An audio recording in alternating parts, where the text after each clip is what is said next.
नमस्कार, जय हिंद, राधे राधे। मैं आपका अपना अरुण सर आपसे यूपी पुलिस के पेपर के रिगार्डिंग कुछ बातें करने आया हूँ। तो पूरा वीडियो जरूर देखना, जैसा कि आपको थंबनेल लगा हुआ मिला होगा उसी के अकॉर्डिंग मैं बातचीत करूंगा कि क्या पढ़ा जाए, क्या स्ट्रेटजी रहनी चाहिए और कौन सी पुस्तकें हैं जो कि आप लोगों को 45-50 दिनों में पूरी कर लेनी चाहिए। तो मेरी आवाज आप लोगों को प्रॉपर आ रही होगी, मैं आपको प्रॉपर दिखाई दे रहा हूँ और बाकी की सभी चीजें बहुत अच्छी होंगी, आप बहुत पॉजिटिव होंगे। पिछले 5 साल के बाद वैकेंसी आई है और बड़ी वैकेंसी आई है, निकालनी चाहिए थी सरकार को हर साल। निकल इनका अपना ही कोई फिनोमिना रहता है, कोई अपना ही इनका फंडामेंटल रहता है। जब इनका कानून करता है तभी ये वैकेंसी देते हैं, उससे पहले इन्होंने वैकेंसी नहीं दी। तो एज का भी झंझट है, वो सभी चीजें आएंगी आने वाले समय में। लेकिन जो तैयारी कर रहे हैं उनसे मैं प्रॉपर बातचीत करना चाहूंगा। देखो, जब भी आप किसी एग्जाम की तैयारी करते हो ना, तो सबसे पहले आपको उसका सिलेबस पता होना चाहिए। उत्तर प्रदेश पुलिस का सिलेबस आपको पता होगा तो आप बेहतर ढंग से तैयारी कर पाएंगे। तो जो नोटिफिकेशन आया है उसी नोटिफिकेशन का एक पन्ना है हमारे पास, जो कि मैंने अलग से रखे हुए हैं, जो कि मैंने अलग से संभाल के रखा है कि जो आपको काम में आ जाएगा। जैसे मैं बात करूं आपसे, ये मेरे ख्याल से 18 का पन्ना है, आप देख लेना वहां पर निकाल के। परिशिष्टि एक करके है, लिखित परीक्षा का कार्यक्रम। तो सामान्य विज्ञान लिखा हुआ है, सबसे पहले भारत का इतिहास लिखा है, भारतीय संविधान, भारतीय अर्थव्यवस्था, संस्कृति एवं भारतीय कृषि, वाणिज्य, व्यापार, जनसंख्या, पर्यावरण, नगरीकरण, भारत का भूगोल, विश्व का भूगोल, प्राकृतिक संसाधन, उत्तर प्रदेश की शिक्षा संस्कृति और सामाजिक प्रथाओं के संबंध में विशिष्ट जानकारी, उत्तर प्रदेश में राजस्व, पुलिस, सामान्य प्रशासनिक व्यवस्था, मानवाधिकार, आंतरिक सुरक्षा तथा आतंकवाद, भारत और उसके पड़ोसी देशों के बीच संबंध, राष्ट्रीय तथा अंतर्राष्ट्रीय महत्व के सामयिक मतलब करंट अफेयर की बात कर रहे हैं, और राष्ट्रीय अंतर्राष्ट्रीय संगठन, विमुद्रीकरण, जो विमुद्रीकरण हुआ था, डिमोनिटाइजेशन हुआ था, तो वो उसका प्रभाव, साइबर क्राइम, वस्तु एवं सेवा कर, ये जो जीएसटी अभी लागू हुआ था वो, पुरस्कार और सम्मान, देश, राजधानी, मुद्राएं, महत्वपूर्ण दिवस, अनुसंधान, खोज, पुस्तकें और उनके लेखक, सोशल मीडिया और कम्युनिकेशन। ये जीएस का सिलेबस है नॉर्मली। और इसी तरह से आपको हिंदी में दे रखा है, हिंदी का दे रखा है, हिंदी और अन्य भारतीय भाषाएं, हिंदी व्याकरण का मौलिक ज्ञान, हिंदी वर्णमाला, तत्सम, तद्भव, पर्यायवाची, विलोम, अनेकार्थी वाक्यांशों के एक शब्द जो होता है वो, समरूपी, भिन्नार्थक शब्द, अशुद्ध वाक्यों को शुद्ध करना, लिंगवचन, कारक, सर्वनाम, विश्लेषण, क्रिया, काल, वाच्य, अव्यय, उपसर्ग, प्रत्यय, संधि, समास, विराम चिन्ह, मुहावरे एवं लोकोक्तियां, रस, छंद, अलंकार आदि। अपठित बोध आएगा, जो अपठित एक गद्यांश है वो आएगा आपका। प्रसिद्ध कवि, लेखक, ये हिंदी साहित्य का पूरा आएगा। रचनाएं आएंगी हिंदी भाषा में। पुरस्कार, जैसे आपका कालिदास पुरस्कार मध्य प्रदेश सरकार देती है, ज्ञानपीठ पुरस्कार, व्यास सम्मान और आपका मूर्ति देवी और सरस्वती सम्मान भारत सरकार के द्वारा दिए जाने वाले 4 प्रमुख साहित्य के क्षेत्र में पुरस्कार है, और एक मध्य प्रदेश सरकार कालिदास पुरस्कार देती है, और उत्तर प्रदेश सरकार भी कुछ पुरस्कार देती है, उनको भी आपको याद रखना। क्लियर है? राष्ट्रीय नाट्य अकादमी के द्वारा भी कुछ पुरस्कार दिए। देखो, रीजनिंग के बारे में क्योंकि मैं इन सब चीजों का टीचर नहीं हूं, तो वो आपको स्वयं ही देखना पड़ेगा। केवल सिलेबस आपको देखना है, सबसे पहले तो आपको सिलेबस देखना है। मैंने देखा है रीजनिंग का मैथ की तुलना में ज्यादा महत्व है उत्तर प्रदेश पुलिस में। देखो 18वां पेज है, इसको आप अच्छे से देख लेना। फिर आपका वही रीजनिंग, मेंटल एबिलिटी और इसके बारे में ज्यादातर आप लोगों को चीजें दी गई। अब मैं समय जाया ना करते हुए सबसे पहले आपसे बातचीत करूंगा कि क्या क्या पढ़ा जाए और क्या छोड़ा जाए, क्योंकि अभी केवल आप लोगों के पास आज से, अगर मैं 26 दिसंबर को यह वीडियो बना रहा हूं और 11 फरवरी जो कि संभावित तिथि है, अगर उसी दिन पेपर हो गया तो ऐसी क्या स्ट्रेटजी होनी चाहिए जो कि आप लोगों को पेपर निकलवा दे। और पेपर निकलवाए ना निकलवाए वो तो सब आपकी मेहनत के ऊपर डिपेंड करेगा। आप मेहनत करेंगे पेपर निकल जाएगा, आप मेहनत नहीं करेंगे पेपर नहीं निकलेगा। सामान्य सी बात है ये तो। सब कुछ आपके हाथों में है, जीत तुम्हारे हाथों में, हार तुम्हारे हाथों में। सब कुछ, माता पिता का अस्मिता, इज्जत, सम्मान, उनकी बात, सब कुछ आपके हाथों में, कुछ भी किसी और के हाथों में नहीं है। तो सबसे बड़ी बात यह है कि आप क्या पढ़ा जाए, क्योंकि मुझे जो लगता है मैं वो बता रहा हूं। Self study is the best study in the world. सबसे बेहतर होता है सेल्फ स्टडी करना, क्योंकि व्यक्ति को जो अपने बारे में पता है वो पता है। अगर आप कहेंगे कि हम नए हैं और पहली बार तैयारी कर रहे हैं और 45 दिनों में सिलेबस कर देंगे, तो असंभव है। थोड़ा सा कठिन तो है, लेकिन ऐसा नहीं है कि आप नहीं कर पाएंगे, कर सकते हैं, ऐसा बिल्कुल भी नहीं है। ठान लो तो कर सकते हैं। 24 घंटे होते हैं दिन में। कितने घंटे होते हैं भाई? 24 घंटे होते हैं। अब इन 24 घंटों का आप प्रयोग कैसे करते हो? 8 घंटे में आपके सोने के निकाल दूं कि आप 8 घंटे सोओगे? बहुत ज्यादा निकाल दिया, क्योंकि इतने प्रेशर में अगर आपको नींद आ रही है तो आपकी पीठ को मैं सलामी देना चाहूंगा, आपकी पीठ को थपथपाना चाहूंगा कि आपको इतने भी प्रेशर में भयंकर नींद आ रही है तो आप 8 घंटे सोइए, कोई दिक्कत नहीं। सबसे पहले नींद पूरी करिए जिससे कि आपको तरोताजा ढंग से दिमाग में चीजें घुसें। अब आपके पास एक 4-4 घंटे के 2 रूटीन ये हो गए और एक 8 घंटा और बचा, उसको आप 24 घंटे को आपने 3 भागों में तोड़ लिए। मान के चलते हैं आपने 4 घंटे और बर्बाद कर दिए, लेकिन दिन में अगर आपको इतना भी नहीं पढ़ पा रहे 12 घंटे, तो मैं मानता हूं कि आप भयंकर ढंग से फेल होने वाले हैं, असफल होने वाले हैं। क्योंकि ये जो चीजें हैं ना, आपको देखनी पड़ेंगी कि क्या आप 12 घंटे दे रहे हो अपनी अगर इस समय भी नहीं दे रहे हो तो सपना देखना छोड़ दो, उत्तर प्रदेश पुलिस ही क्या होमगार्ड भी नहीं बन पाओगे फिर तो। मैं सीधी और सत्य बात बता रहा हूं आपको, क्योंकि यहां पर कोई लाग लपेट नहीं है बिल्कुल भी। 24 घंटे में से 8 घंटे सोने के, 2-2 घंटे में तो खूब कह रहा हूं, आराम से आप 1 घंटे में खाना खाइए, 1 घंटे में खाना खाइए, 1 घंटे लोगों से बातचीत, चैट, जो कुछ भी करना है आप वो कर लीजिए। 4 घंटे हमने निकाल दिए, 4 घंटे आप कैसे भी पढ़ लो। और ये जो टाइम टेबल आपको बनाना है, आपको अपना टाइम टेबल बनाना है, क्योंकि सबका बुद्धि का नंबर एक जैसा नहीं होता। मैं भी आपको टाइम टेबल बना के दे दूंगा, वो फॉलो नहीं होगा, लेकिन आपको याद रखना है कि टाइम टेबल आपको किस तरह से बनाना है। अब इसमें आपको पता है कि 4 विषय आएंगे, जैसे आपको पता है कि 4 विषय आएंगे, है ना? तो मैथ आएगा, रीजनिंग आएगी, हिंदी आएगी और जीएस आएगी। और सबका सबका सम्मान है, सब बराबर सम्मान है, सबका मान भी बराबर है, सम्मान भी बराबर है, नंबरिंग भी बराबर है। लेकिन रीजनिंग का पोर्शन कुछ ज्यादा रहता है। आप देख लेना पेपर में, प्रीवियस ईयर पेपर उठा के देख लेना, उसमें आपको दिख जाएगा रीजनिंग का जो पोर्शन है वो ज्यादा रहता है। मैथ का पोर्शन रहता है, हिंदी और जीएस बराबर बराबर आती है, 37-38 नंबर के आसपास। तो क्या पढ़ें क्या ना पढ़ें, सबसे जरूरी यह है कि क्या ना पढ़ें। सबसे पहले तो गुमराह ना हो। गुमराह ना हो, गुमराह होने का मतलब यह है कि जो एग्जाम ओरिएंटेड सामग्री है वही पढ़ें, इसके अलावा आप कुछ और ना पढ़ें। अब वो बताएगा कौन कि एग्जाम ओरिएंटेड सामग्री कौन है? मुझे नहीं पता आप मेरी बात मानेंगे या नहीं मानेंगे, लेकिन जो मुझे बेहतर लगता है मैं वही बता रहा हूं, जो मेरा अनुभव है मैं वो बताऊंगा।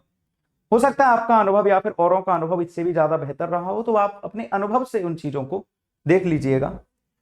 तो इनमें से सबसे पहले तो आप अपना एक विषय छांटिए जो कि आप लोगों को सबसे ज्यादा फायदा दे रहा है, अर्थात आपका सबसे ज्यादा सकारात्मक पक्ष है। अब मान लो कि वो आपका कोई सा भी है, मान लो कि वो आपका जीएस है, तो जीएस को सबसे कम समय देना है। अब सबसे कम समय का मतलब क्या है? इसमें आपको हर एक सेशन में आपको 3 नियम अपनाने हैं, रीड, रिवाइज और रिव्यू। चाहे मान लो आपने 12 घंटे का शेड्यूल बनाया कि मैं 12 घंटे पढ़ूंगा, मैंने कहा आपसे कि 12 घंटे तो पढ़ना ही पढ़ना है। अगर आप 12 घंटे से ज्यादा पढ़ रहे हो तो वेल एंड गुड। तो रीड, रिवाइज, रिव्यू, मान लो आपका जीएस सबसे अच्छा है, इसमें आप कोई भी क्वेश्चन कहीं से भी कर देते हो, फिर भी इसको आपको 12 में से 3 घंटे तो देने हैं। और 3 घंटे में क्या करना है? कम से कम 1 से 1.5 घंटे आपको पढ़ना है। पढ़ना है मतलब, पढ़ना का मतलब होता है याद करने के तरीके से पढ़ना है। फिर उसमें जो आपने अंडरलाइन करा है उसको एक सरसरी निगाह से देख लेना, रिवाइज हो जाएगा। अंत में आंखें बंद करिए और रिव्यू करिए कि क्या क्या चीजें आप लोगों को रिकॉग्नाइज हो रही है, मतलब रिकॉल हो रहा है, वो रिव्यू हो गया। अब ये करना है आपको, रिवाइज करना है 30 मिनट में, और 30 मिनट में करना है क्या, कितना करना है? रिव्यू करना है। 30 मिनट नहीं, आप एक बात मान के चलिए कि 30 मिनट तो छोड़ ही दो, आप 15 से 20 मिनट में इसको आप रिव्यू कर लो, है ना? और इसके बाद इसके ही ऊपर जो भी टॉपिक पढ़ो आप पीवाईक्यू कर लो। अब पीवाईक्यू के लिए भी मैं किताब बताऊंगा आपको कि कौन सी है, जो कि टॉपिक वाइज पीवाईक्यू आपको दे रखे हैं। ये कर लोगे तो 3 घंटे को आपने तोड़ लिया कि 1 से 1.5 घंटे यहां, तो 2 घंटे, 2.25 घंटे और पौन घंटे अपने पीवाईक्यू, और 50 से 100 पीवाईक्यू डेली लगाने हैं। मैं मान रहा हूं कि आप 100 पीवाईक्यू, और वो देखो जीएस का एक नियम होता है, इसमें गणित की तरह सूत्र नहीं लगाने के आएगा उसमें एक सूत्र लगाई फिर रहे हैं, पटिया गिन रहे हैं, गट्टर गिन रहे हैं कि होगा या नहीं होगा, होगा तो होगा, नहीं होगा तो नहीं होगा, सीधा लगा देना है। और जो प्रश्न नहीं आना उसको नोटबुक में लिखते भी रहना है साथ के साथ। जैसे मान लो आपने 10 प्रश्न लगाए, 10 प्रश्नों में से आपने 9 क्वेश्चन कर दिए, एक नहीं आया, तो एक क्वेश्चन जो नहीं आया उसको नोट करके लिख लेना है कहीं पर, कॉपी पर, पन्ने पर, जहां पर आप बना रहे नोट्स वहां पर लिख लो। यही नियम अपनाइए हिंदी में, यही नियम अपनाइए रीजनिंग में, यही नियम अपनाइए मैथ। देखो मैथ को और रीजनिंग को मैं मान के चलता हूं आपको 6 घंटे से ज्यादा देना है। मतलब मान लो कि आप इसको 7 घंटे दीजिए, 7 घंटे और 3 घंटे 10 घंटे, और हिंदी को 2 घंटे दे दीजिए। हिंदी के ऊपर ज्यादा से ज्यादा प्रीवियस ईयर क्वेश्चन लगाने पर फोकस करिएगा, ठीक है। अब प्रीवियस ईयर क्वेश्चन लगाने के लिए आपको क्या करना है, क्या नहीं करना है, ये वाली चीजें भी देखनी है।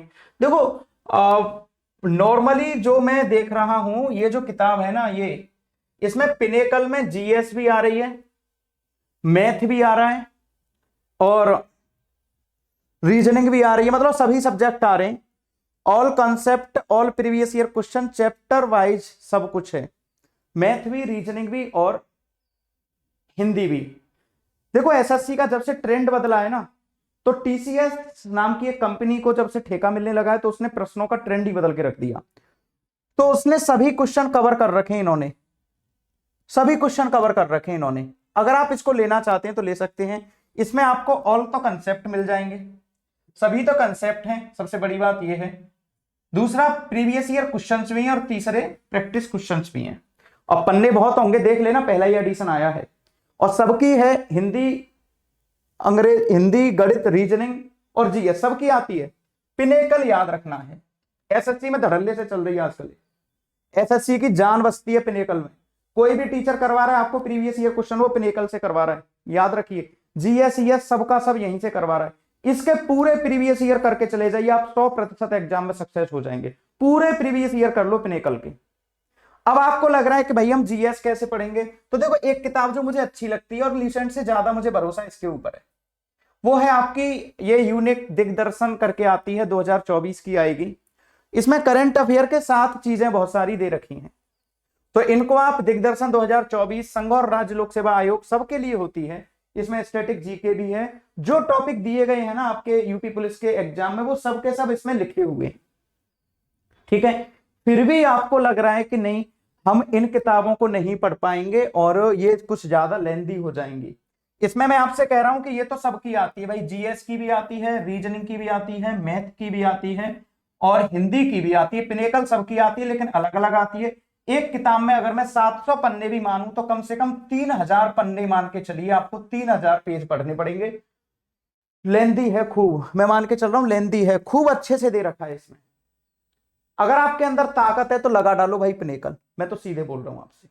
अगर आपको फिर लग रहा है कि नहीं हम पिनेकल नहीं लगा सकते, तो यहां पर एक किताब है जो कि आपको, मुझे लगता है कि ये तो लगानी चाहिए। आप जब भी कोई एग्जाम दे रहे हो तो याद रखिए कि आप लोग सबसे पहले तो पीवाईक्यू करिए। पीवाईक्यू आपको निकाल के रख देने सारे के सारे। पिनेकल तो अलग अलग टॉपिक्स में दी गई है, और इसमें आपको यूथ कंपटीशन की किताब है जो बेहतर है। अब इसमें बहुत सारे पेपर दिए गए हैं और नए ट्रेंड पर भी आधारित हैं। 18 सॉल्व्ड पेपर दे रखे हैं, और ये जितनी भी परीक्षा हुई है, सिपाही आरक्षी की परीक्षा, ये वाली किताब, और इसी यूथ में एक टॉपिक वाइज भी किताब आती है, उसको भी आप कर सकते हैं। या तो आप यूथ ले लो या फिर आप पिनेकल ले लो, है ना। कोई दिक्कत परेशानी हो, डाउट हो, दुख दर्द तकलीफ हो, कुछ भी हो तो एक बार पूछ लेना मुझसे, है ना। व्हाट्सएप कर देना, मैसेज कर देना, फिर मैं आपको एक सलाह और दे दूंगा अगर आप सही लगे तो। वरना आप जो कर रहे हैं वो सबसे बेहतर है, सबसे अच्छा है, क्योंकि ये समय सलाह लेने का नहीं है, मेहनत करने का है। और मेहनत करने से पीछे मत हटिएगा, क्योंकि हार भी गए तो कम से कम ये रहेगा कि मेहनत तो की थी, सबसे अंत में मेहनत तो की थी। देखो मैंने सभी किताबें निकाल के लगा रखी थी आपके लिए कि चलो यार जब बच्चे पूछेंगे तो उनको बता दूंगा कि कौन सी किताब है। यहाँ पे ये रीजनिंग की किताब भी है आपकी, है ना, और कई सारी किताबें हैं जो कि आपको नॉर्मली ये तो लगानी चाहिए, सीधी सी बात बता रहा हूं, ये तो लगा लेनी चाहिए। और कम से कम देखो डेली रेगुलर अगर मैं बात करूं, रेगुलर इस समय आपको कम से कम 100 से 150 प्रश्न, ये तो मैं अभी बता रहा हूं, आगे आने वाले 20 दिन के लिए, 20 डेज की मैं 20 डेज मतलब आपसे कह रहा हूं कि आप केवल 18 जनवरी तक ये वाला फॉलो करिए कि 150 प्रश्न कम से कम, लो 150 कर दे रहा हूं, 150 के आसपास प्रश्न पर डे। ये जीएस और हिंदी के इतने प्रश्न पीवाईक्यू लगाइए, जीएस और हिंदी बराबर रखिए, है ना। जो प्रश्न आए उसको टिक करिए, नहीं आए उसको कॉपी पर नोट डाउन करिए, फिर उस कॉपी को पढ़िए दोबारा से। जो आपसे नहीं आया उसको पढ़िए, देखो रिपीट होके बहुत सारा प्रश्न आएगा, खूब आएगा प्रश्न, पेपर होने के बाद आपको ये बात भी याद आएगी। अब बात रही किसकी, मैथ और रीजनिंग। और मैथ और रीजनिंग का बात यह है कि इसमें स्पीड के साथ एक्यूरेसी चाहिए। अगर आप इनको जीएस और हिंदी को कंट्रोल कर लेते हो, नियंत्रित कर लेते हो, तो यहां पर आपकी स्पीड एक्यूरेसी निकल के आ जाएगी।